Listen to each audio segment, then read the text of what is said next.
The CEO of ZBC, or shall we call it Dead BC, Tapiwa Mudzamba, wants us, you and me, to know that the state broadcaster is still relevant. Yes, you heard that right. The same ZBC that struggles to attract viewers unless there is a power outage and people are forced to watch whatever channel their TV was last set to. The same ZBC that only trends on social media when people are mocking its embarrassing graphics, outdated jingles, or that one newsreader who looks like they just got held hostage before going on air.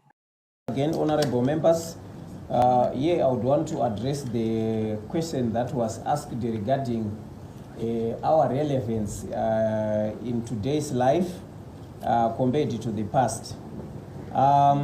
I must say that the public broadcaster ZBC is still relevant and is working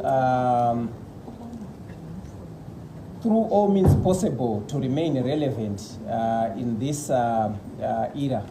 So I know that the question was mainly directed regarding the issues of, for example, content, but I must say that in Zimbabwe, we still command a very huge audience, not only in the towns, but we spread across the whole country.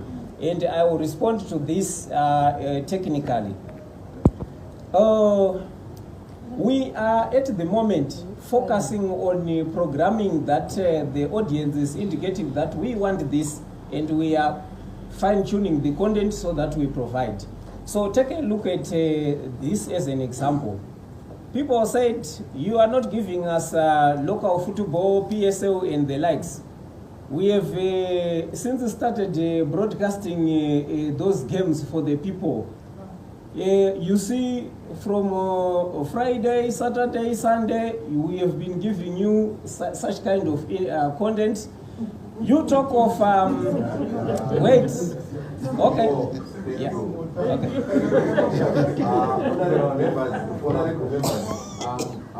I think we are going off, but the objective.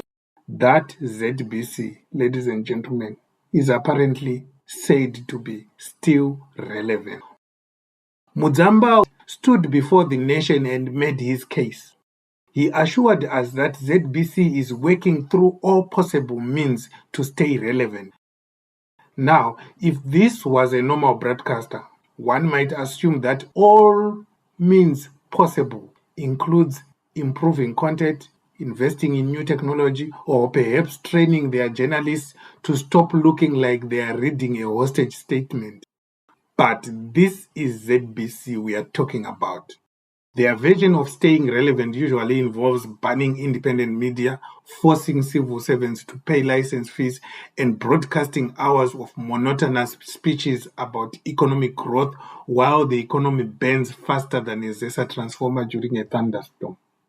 Mudzamba proudly pointed out that ZBC has started airing local soccer league PSL games because the audience indicated they want this. I was dumbfounded by this statement as I thought, wow, they even stopped airing Premier Soccer League matches at one time and the audience had to clamor for it.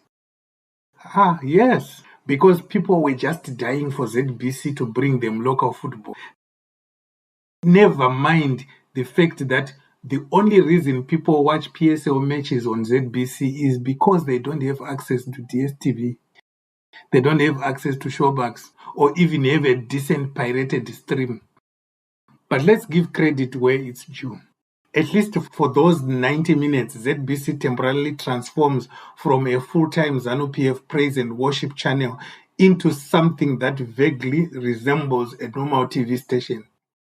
Of course, right after the match, it's back to the usual programming. Some tired documentary about how the Liberation War means you should never complain about bad roads. A speech from a 90-year-old party official who fell asleep mid-sentence.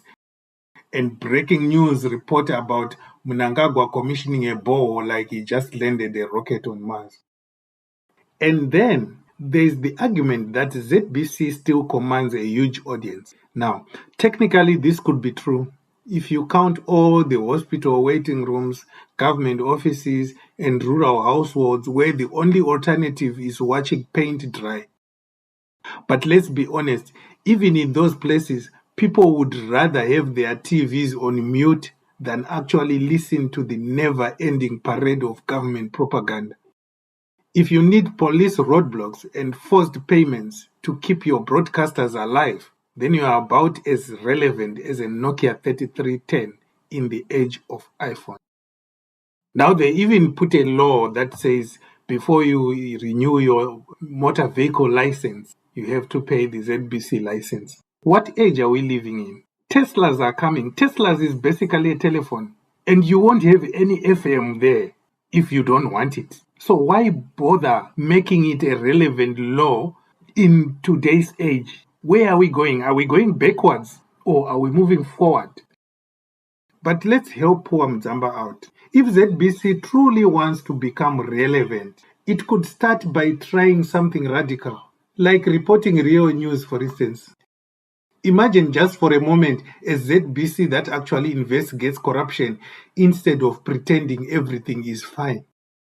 Imagine a ZBC where journalists don't sound like they have a gun pointed at them off camera. Imagine a ZBC where the anchors don't have to read the news while looking over their shoulders in case they accidentally say something truthful. But of course, we all know that will never happen because, let's be real, ZBC isn't a broadcaster. It's an extension of the Ministry of Misinformation.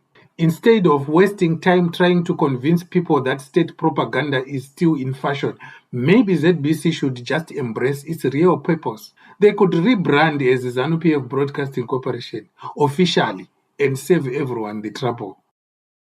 They could introduce a new slogan, "All hail the ruling party," or else. They could even launch a new reality show called Who Wants to Be a Bootlicker, where contestants compete to see who can praise the president the loudest in exchange for a farm and a second-hand Toyota Hilux. And while they are at it, maybe they should consider some new programming. A game show where citizens try to guess the real inflation rate before Zimstat releases a fake one. A cooking show called ZANU Chef, where contestants must prepare a meal using only what's available in an average Zimbabwe supermarket. Spoiler alert, it's only cooking oil and mealie. Or perhaps a telenovela called The Presidential Succession, starring old men scheming, backstabbing, and poisoning each other for power while pretending they are all comrades.